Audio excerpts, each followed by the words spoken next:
नेपाल के पोखरा हवाई अड्डे के करीब यति एयरलाइंस का एक विमान दुर्घटनाग्रस्त हो गया।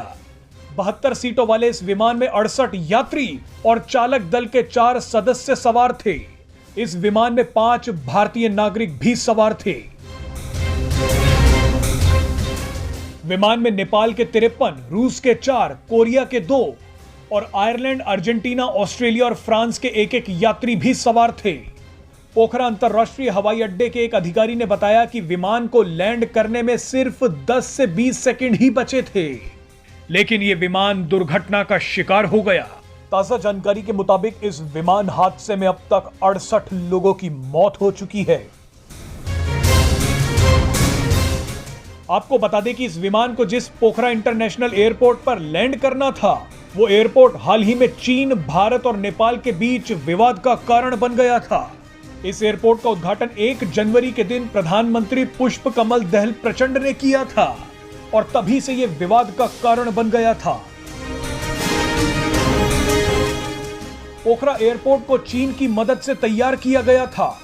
चीन ने भारत पर दबाव बनाने और नेपाल में अपनी जड़ों को मजबूत करने के लिए इस पोखरा एयरपोर्ट का निर्माण करवाया है, लेकिन भारत से पहले यह एयरपोर्ट नेपाल और चीन के बीच ही लड़ाई का कारण बन गया।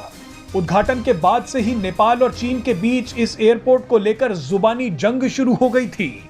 नेपाल सोच रहा था कि चीन ने मदद के तौर पर पोखरा इंटरनेशनल एयरपोर्ट को बनवाया है, लेकिन चीन ने साफ कर दिया कि यह कोई मदद नहीं है, बल्कि इसे बेल्ट एंड रोड परियोजना के तहत बनवाया गया है। नेपाल को जैसे ही पता चला कि यह एयरपोर्ट कर्ज का जाल कहे जाने वाली बेल्ट एंड रोड परियोजना का हिस्सा है, तो उसने तुरंत चीन से कहा कि वो इसे कर्ज की बजाय सहायता में बदल दे। नेपाल ने कहा कि चीन के साथ ऐसा कोई समझौता नहीं हुआ था, लेकिन चीन नेपाल की बात कहां मानने वाला है। चीन ने साफ कर दिया कि यह कोई मदद या सहायता नहीं है, बल्कि एक परियोजना का हिस्सा है। इस एयरपोर्ट के उद्घाटन के बाद से ही नेपाल के विशेषज्ञों ने चेतावनी दी थी कि अरबों रुपए में बना ये ड्रीम एयरपोर्ट नेपाल के लिए सफेद हाथी साबित होगा। एक्सपर्ट्स ने कहा कि भारत की आपत्ति के बावजूद नेपाल ने इसे चीन की मदद से बनवाया, जो भारत को नाराज कर सकता है। एक्सपर्ट्स ने यह भी कहा कि नेपाल ने इंटरनेशनल एयरपोर्ट तो बना दिया, लेकिन यहां अंतरराष्ट्रीय उड़ानों के आने के आसार दूर दूर तक नहीं दिखाई दे रहे हैं।